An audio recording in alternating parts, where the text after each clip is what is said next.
嚟緊聖誕，未諗到煮咩開 party 好？不如試下整個芝士牛肉焗大蘑菇。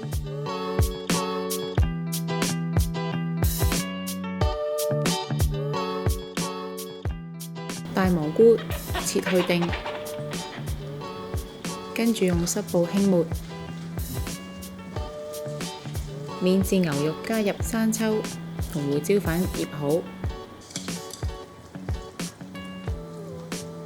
蒜頭剁蓉，洋葱切粒，凍鍋落油，開中火燒熱鍋之後，首先爆香洋葱同埋蒜蓉，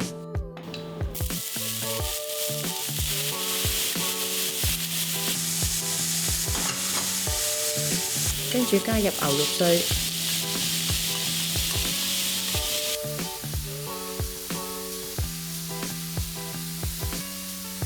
然後灑上黑椒同鹽，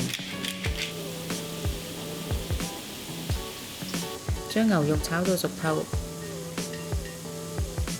放喺蘑菇上面，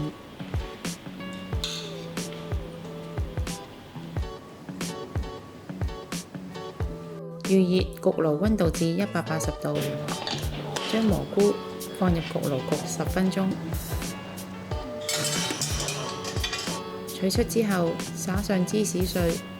然後再放返入焗爐，焗到芝士軟化或者表面金黃色，咁就完成啦。鍾意我哋條影片嘅朋友可以 Like、Subscribe、Share， 同埋記得撳着個鐘仔，可以第一時間收到我哋嘅最新資訊同埋影片。